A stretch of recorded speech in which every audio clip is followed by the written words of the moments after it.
Okay, awesome. Well, let's get started. I'm excited to be presenting today on Music Service Contracts 101. This is going to be an introductory overview to some of the major aspects of music service agreements. Who am I and why am I talking about this topic? Well, my name is Franklin Graves, and as I said, I'm an attorney based out of Nashville, Tennessee. I'm currently the general counsel for Naxos Music Group, which is the world's leading classical music company. I've included some ways to get in touch or connect with me across the web on the slides, so feel free to reach out to me if you have any questions, want to connect or talk about anything. Since I am putting this on YouTube, the slides, I am going to point out that before we get started, I do need to give a small disclaimer. First, this is a personal presentation for educational purposes only.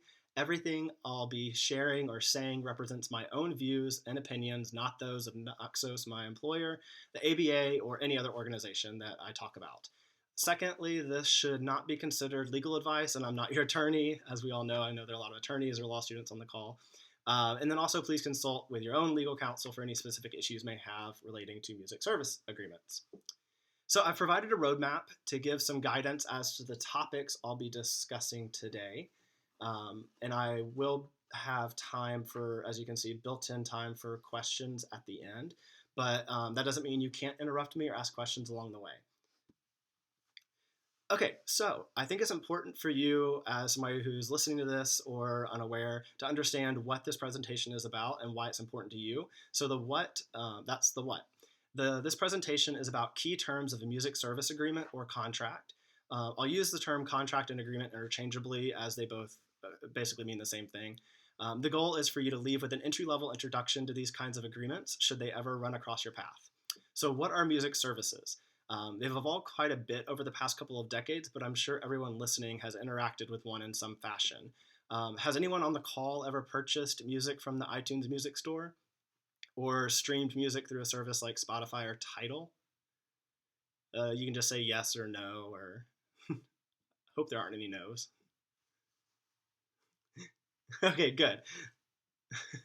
Lots of yeses. So it seems that it's safe to assume we've all utilized a digital music service at least some point in our lifetimes. So the logos that you see on the slides are examples of various digital music services, and that will be the focus of the presentation today. Some of them you have likely heard about, and others you might not have heard about because they are only available in Europe or Asia or other non-US countries. So for instance, you see the big blue box or the smaller blue box down there at the bottom, KK box, that one's out of Japan. Deezer is a really big one that's in most of Europe and some parts of Asia. I included a link to a really cool website that I found about a year ago called pro-music.org, and it actually has a really cool breakdown of you can choose by country to see what services are operating, and it'll actually show you whether it's a streaming platform or a download store or some other form that we'll get to in a little bit. So continuing with the what of the presentation, I've put together this flow chart that you'll see on this slide to show the basic breakdown of music services and the ways they operate. Music services can be broken down into two basic functions, streaming and downloading. Sometimes both are available on the same platform, like Apple Music and the iTunes Store. Streaming platforms come in two varieties as well, interactive and non-interactive, and then both of those offer options to listen by way of a subscription fee or ad-supported method. Download stores are fairly straightforward, with most now also having a locker service or a cloud component included. If you're confused by what any of that means, don't worry, I'll get to what all of those definitions mean in a couple of slides. So the way that music services operate is becoming more complex. Examples include genre-specific services, such as a classical-only or a country-only service. Device-specific services. If any of you have an Amazon Alexa device, I think they've recently announced that you can get for maybe $5 a month, you can get only music streaming on that one device and then pay for extra devices. So that's kind of a new model to get subscribers. And then multimedia services such as YouTube Red. Multimedia is a term you don't really hear much anymore, but I'm kind of using that again to kind of explain that YouTube Red offers subscribers for $9.99 a month, I'm pretty sure, both ad-free YouTube access as well as music streaming through Google Play. So it's kind of a pay one subscription fee and get access to it all.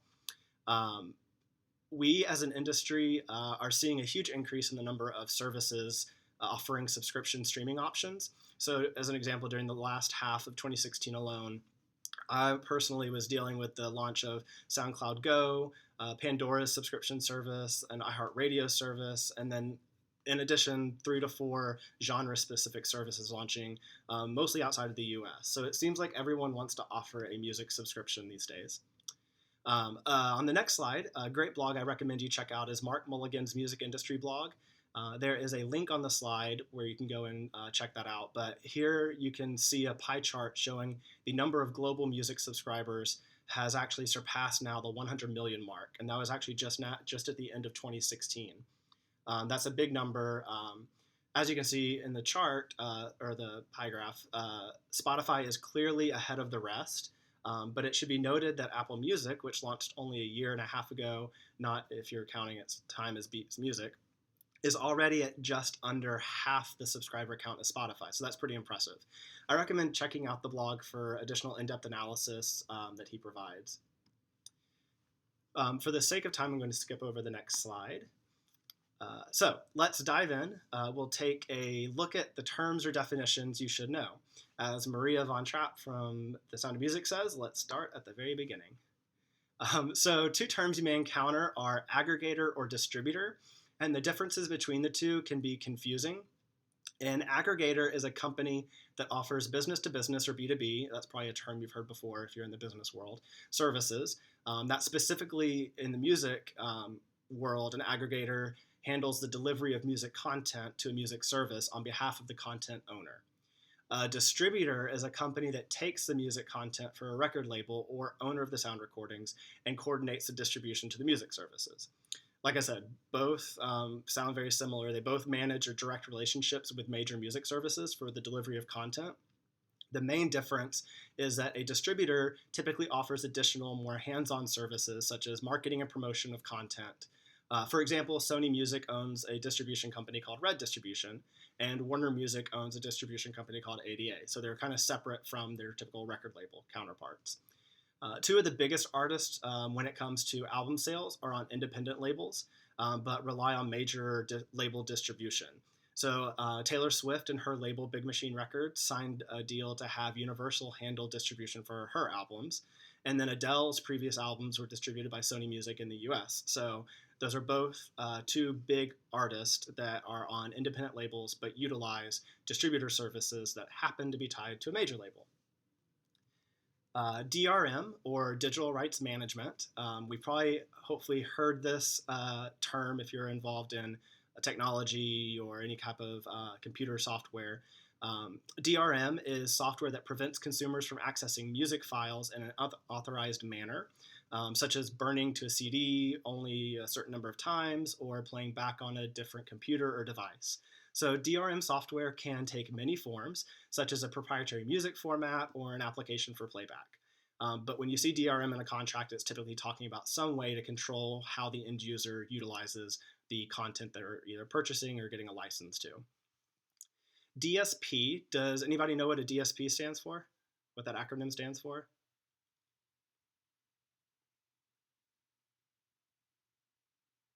All right, it stands for Digital Service Provider. It's another term commonly used to refer to the music service. So in a contract, you might see DSP or service or music service or something along those lines. File locker or cloud storage is again a term that we probably have all encountered or dealt with, but it allows for a consumer that purchases content to download, stream, or further access that purchased content from a service provider.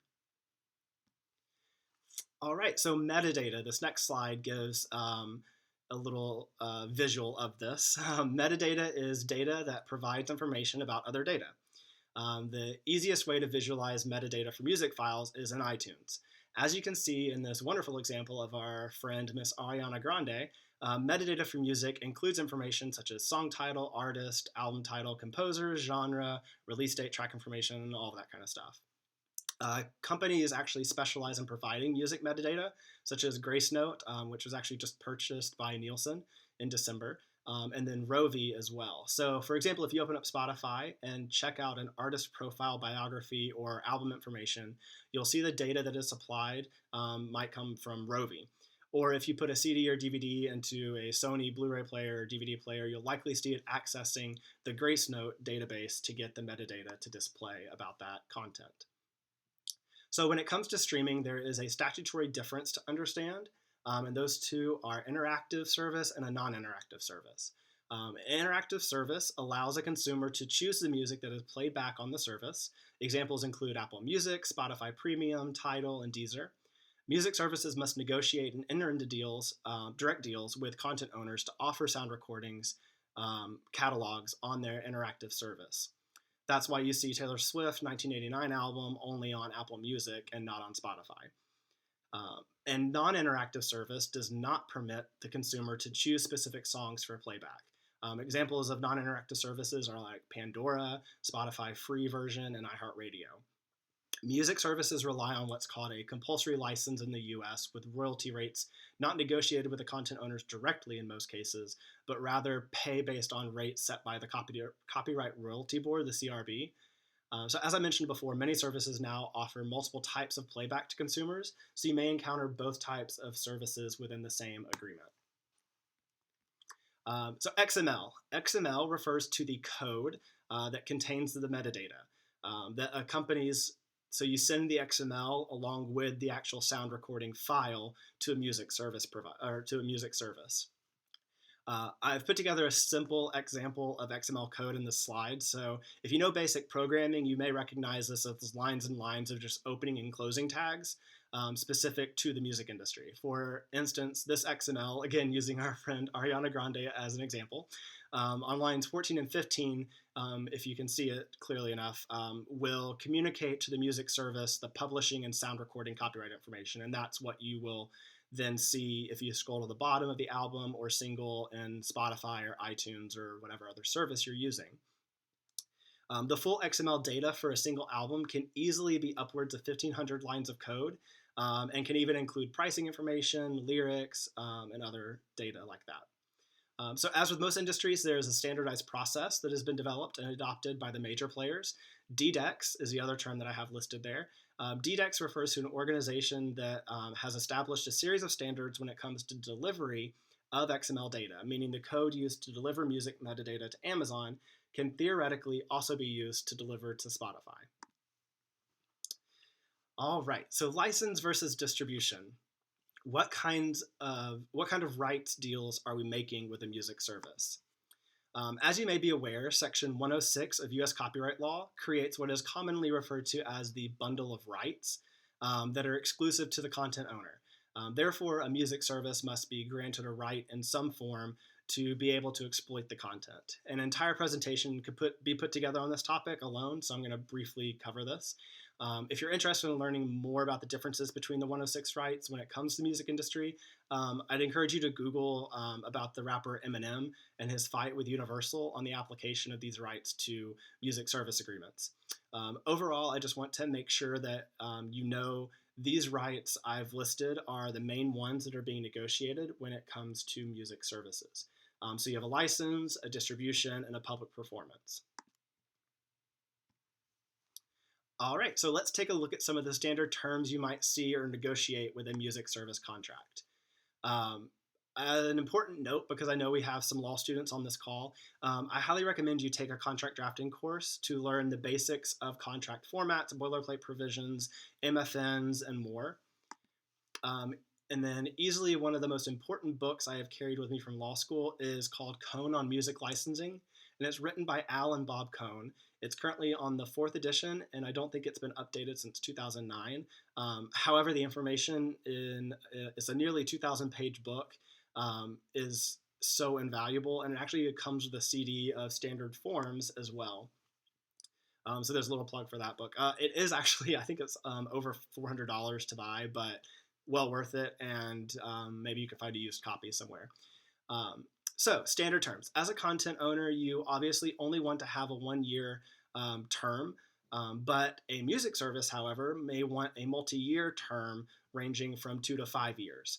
So with multi-year terms, you typically see advances or guarantees being given in exchange, which I'll get into a couple of slides from now. From the consumer perspective, though, they don't want to see their music disappearing from their playlist or their favorites list, that kind of thing. So the term is really important also to the consumer. So territory, that should be negotiated based on where the service currently operates. So as a content owner, you don't want to grant rights based on what is necessary, so you'll try to limit the territory. However, if you're on the flip side, if you're a music service, you may have grand plans to become the next big global company. So you'd want worldwide rights. It's also standard for the content owner to withdraw or limit rights if they don't have the authorizations or the legal right. And situations where that might occur could be due to different copyright laws in a particular country, or if they lose the rights to offer something in their catalog. Music services will typically allow for this type of language to be included in the agreement. Windowing. Windowing is when a time limit is put on when an album is made available on a particular platform following its initial street date, or street date is another term for the release date. Windowing can be anywhere from a week or two to a couple of months. Examples include, again, Adele and Taylor Swift not allowing their albums to be streamed during the first few weeks or months of its release. However, in the EDM, the electronic dance music genre that's really popular, artists like Avicii, Calvin Harris, and David Guetta, they thrive off of the streaming revenues. So windowing wouldn't be a smart business decision for their releases. Another thing that we're seeing, but perhaps less of going forward, is exclusives, and it's kind of a hybrid or an offshoot of windowing. Exclusives can be exclusives can also be service specific, such as a streaming service Tidal being the only place to stream a Rihanna or Jay-Z, Beyonce, or Kanye West release. However, exclusives are typically only for a short period of time, despite what Kanye West might tweet out. Either way, the contracts typically address the content owner's right to set windowing periods or offer exclusives to both that particular music service and others. Format is another important point to negotiate.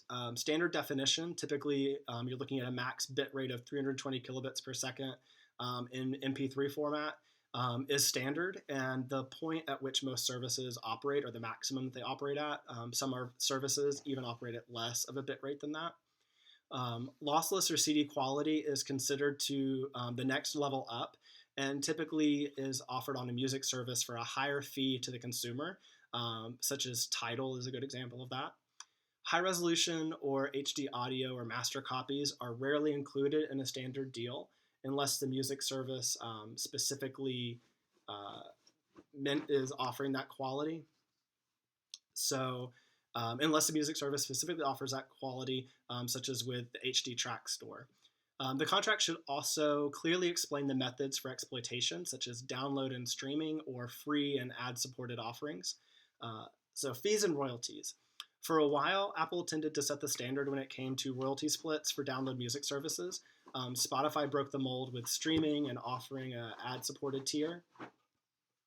However, they have been in heavy negotiations with the major labels, which don't want to have the free tier available any longer. So it's suggested that one of the strategies Apple is using is setting higher royalty splits for streaming, including the payments that are being made to songwriters, since they don't have the cash, or allegedly don't have the cash to back up their service. Since Apple has the cash to back up their service, whereas a music-only company like Spotify has gone through several rounds of funding and is reportedly looking at an IPO in the future.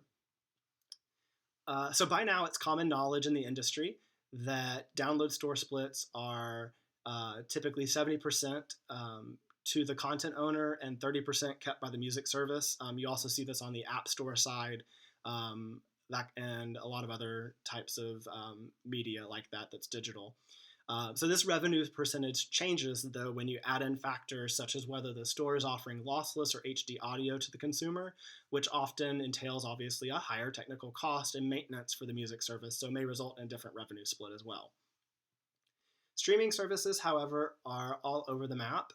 Luckily, with Apple Music streaming service, Our friends over at a website called Digital Music News have published an article that purports to be a full agreement with Apple for their music services, including everything from the iTunes download store to the Apple Music streaming service and more. Of course, no one knows whether this is a real thing or if it's the final version, since the article leaked the contract before Taylor Swift wrote her open letter to Tim Cook, if you remember that happening. However, if you look in the agreement that they've posted, the alleged agreement, the revenue share split for the streaming service is 58%. Therefore, perhaps we can assume the royalty rates for streaming services are somewhere in that ballpark. So let's take a closer look at this purported Apple Music agreement. In the definition section of the streaming service, you can see the term used is pro rata share, and includes a written out method for calculating the content owner's share of the music service royalties that it pays out. That whole block that you see of text you see on the screen is the definition and kind of gets into that. If after reading this you feel like this, don't be afraid. It's complicated, takes a lot of practice and experience to read through, and it actually makes sense of it all. So what I'll do right now is I'll take us on an illustrative journey to get past this to kind of get a basic understanding of it. So with every subscription music service, the revenues collected from the consumers is put into a gigantic pool. There are typically many pools that are separated based on the type of subscription that they collect, such as if they're collecting a full premium subscription, a student discount subscription, a cell phone service bundle discount subscription, a 99-cent promotional subscription, all of those and more.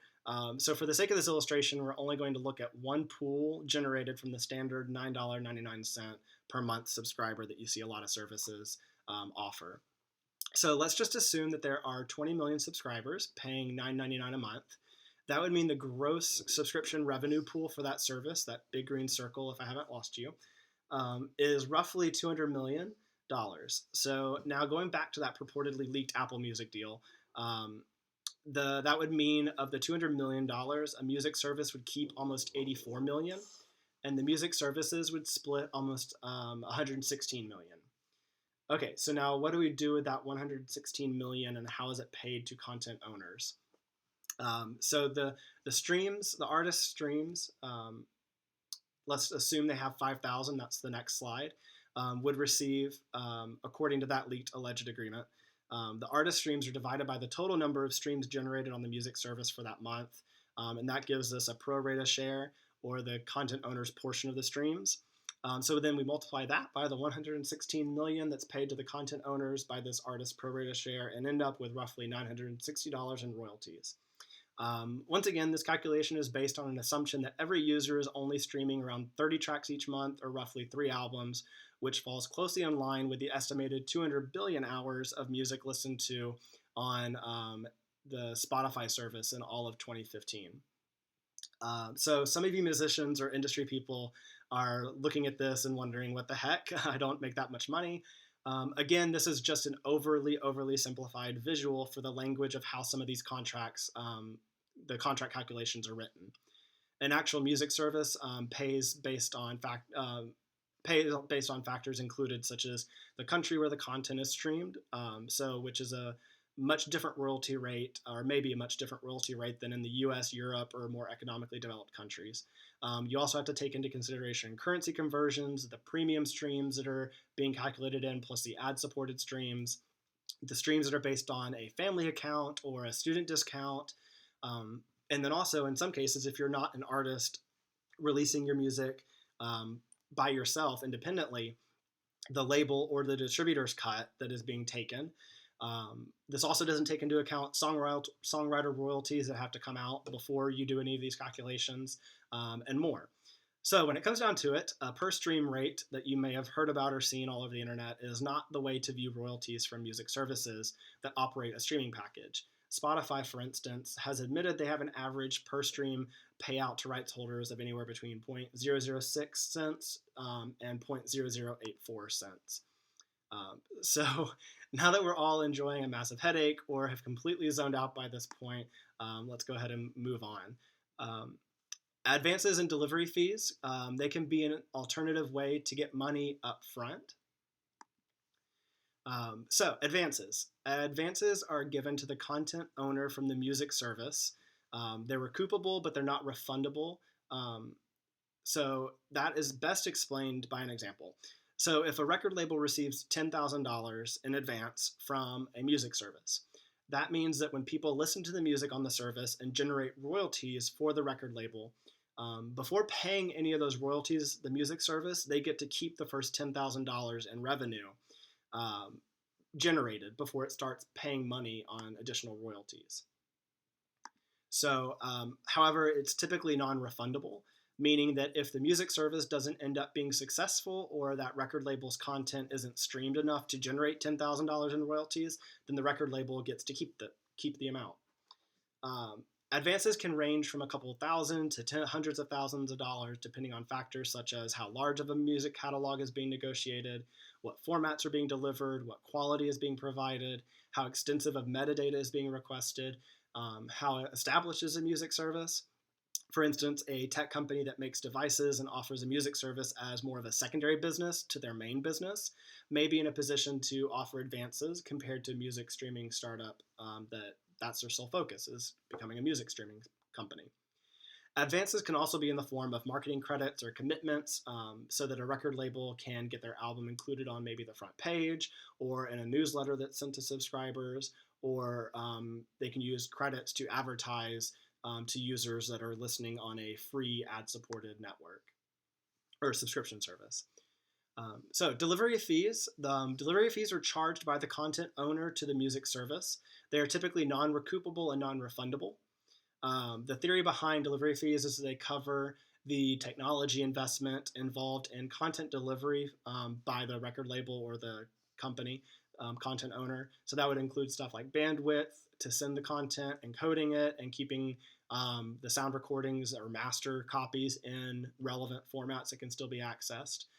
Storage of all of that data and files, future deliveries, metadata updates, takedowns, you name it. Minimums.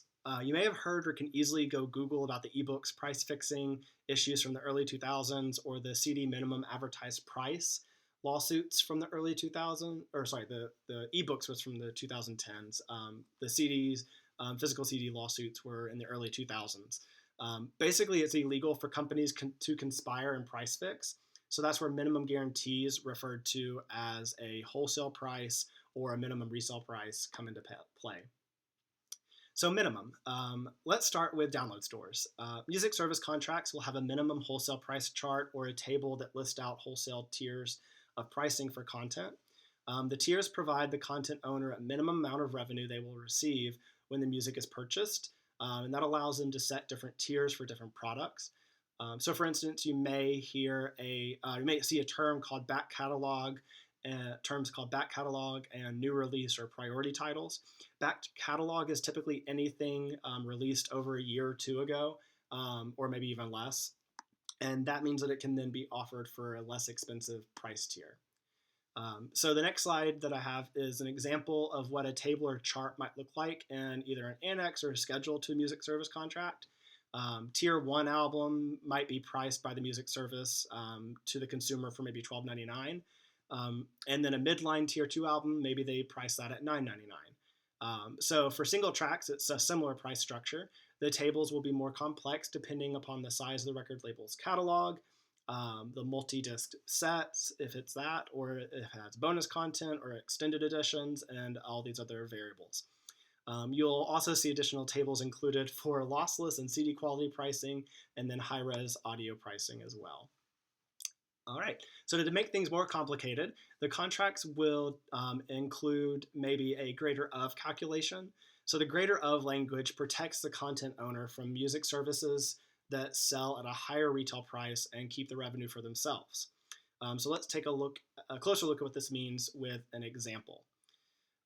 So this is just some language I made up, sample language I made up to illustrate what you might see in a contract. The quote is, music service will pay to label the greater of 70% of the retail price, excluding any taxes, and the minimum wholesale price as set out in the table below. The greater of language means that the music service will pay one of two options. That's either 70% of the retail price that the consumer pays, or the minimum amount specified in the tables we just looked at. So again, let's continue with the example. Here are 3 different scenarios in which a music service would sell an album. So let's say service A sells an album for $10, and they pay the label $7 per the contract. Then that would be an equal 70-30 split, and in line with probably what the contract says. Service B sells the album at a heavily discounted rate of $1, and they still have to pay the label the $7 minimum that's in the contract. And so they're operating at a loss of $6 for every sale they make. And this example is actually based on what Amazon did when they launched Amazon Music. They offered Lady Gaga's Born This Way album for 99 cents as a way, we assume, to capture a consumer base away from what was then dominating, which was the iTunes music store. And that's a way to promote their online cloud library service where you can upload all your music and listen to it and take it anywhere, and not take up space on your phone.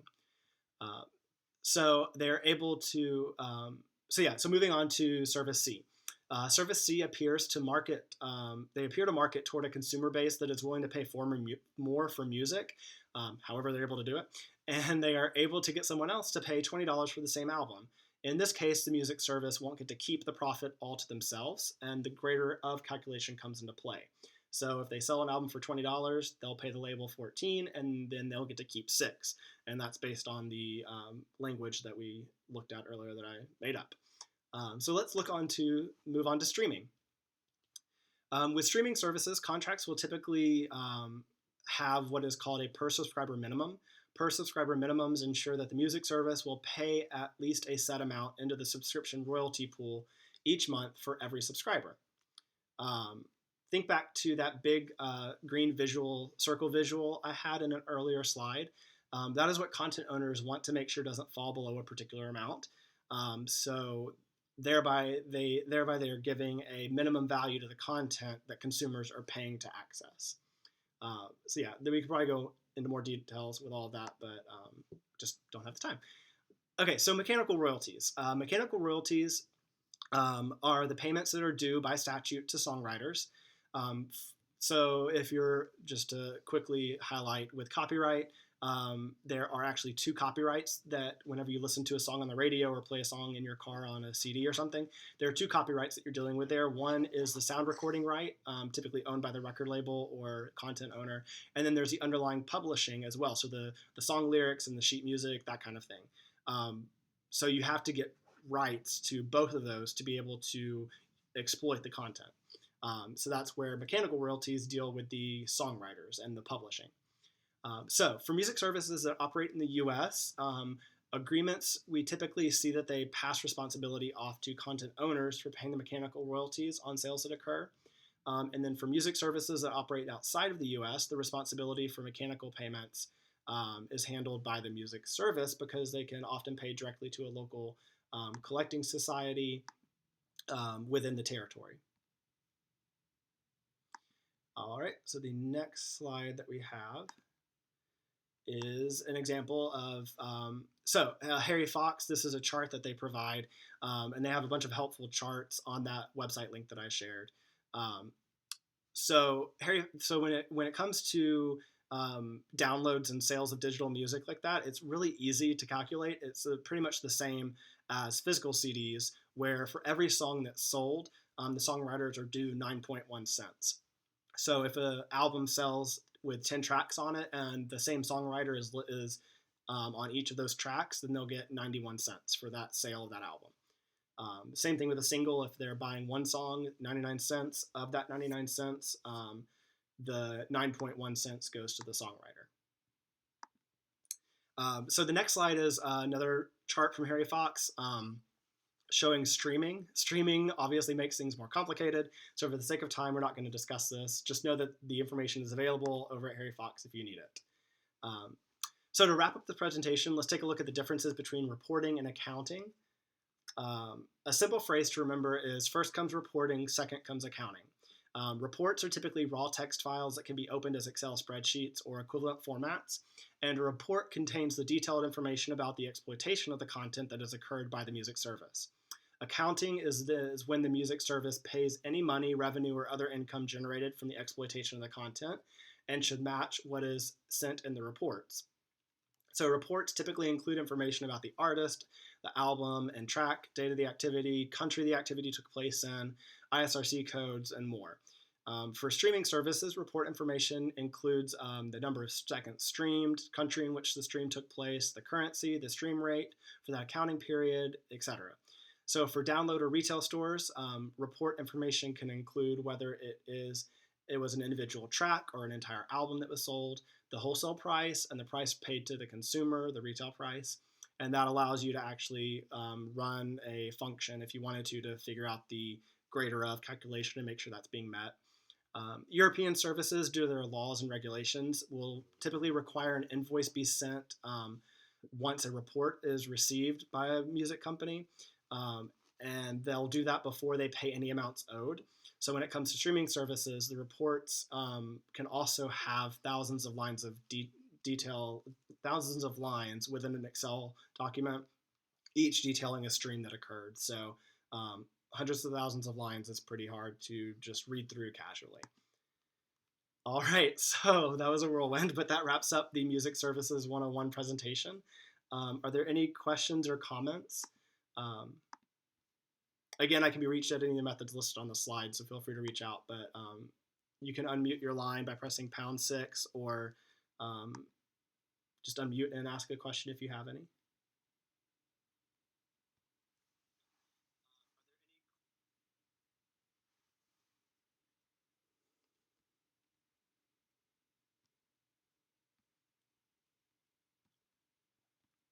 Yes, that was Cohen, Al Cohen, and that's Kohn.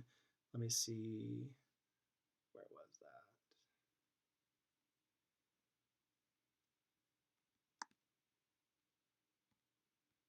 Let's see. Oh yeah, here we go. It's Al and Bob Cohen, Kohn. And like I said, that's currently on the 4th edition, and that has so much information in there, way beyond what I'm talking about. But it is kind of, since it was from 2009, it is kind of missing this newer advent of streaming services and more in-depth analysis of those agreements that you see.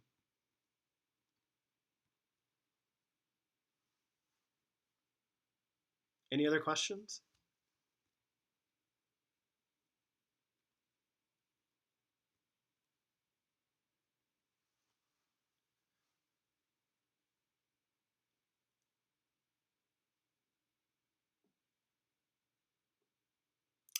So let me see if I understand your question. So if you're a music service and you're wanting to launch in Europe, all the collective European nations, is that what you're asking? Do you have to go and get a separate agreement for each country?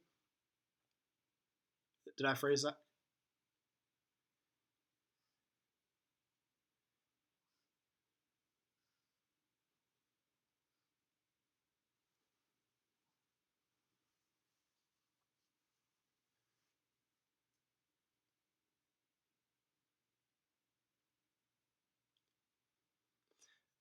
Yes. So typically with the major labels, you can maybe knock it out. I guess maybe if you can negotiate a worldwide deal, um, and then with other smaller services, if you're only going to launch in a couple of countries, then you will have to make sure that whoever you're getting the rights from, make sure that they actually have the rights.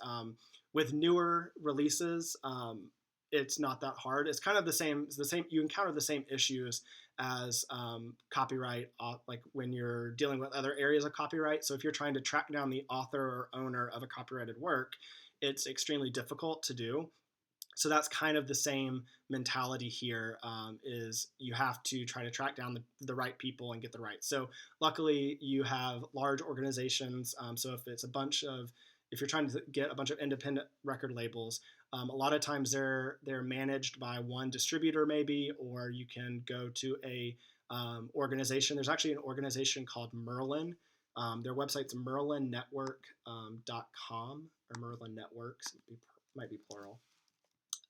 But Merlin actually represents quite a large, substantial portion of independent record labels. And so if you're looking to round out the content that you offer on your service as a music provider, you'll want to go to a company like that or an organization like that, and a lot of times they'll be able to get you mass collective rights to a bunch of different territories. I hope that answers your question. Excuse me. Any other questions?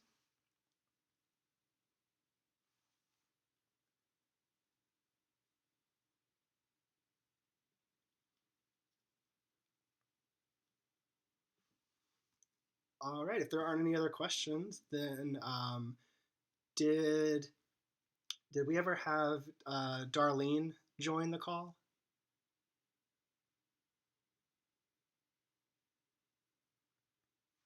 Again, it's #6 to unmute your line. Oh, sorry, she's not going to be able to make the call. So I'll go ahead and talk about it. So the trademark litigation group for the ABA is looking for some volunteers for the projects, 2 different projects, and we've listed them in the agenda. Both projects require some research to compile a report on the specific subject matter. So if you're interested in volunteering for those, you can contact Darlene, and her email address is listed in the agenda. So if there aren't any other questions, or Shane or anybody else doesn't have anything they'd like to share or add, we can go ahead and end the call about 5 to 7 minutes early.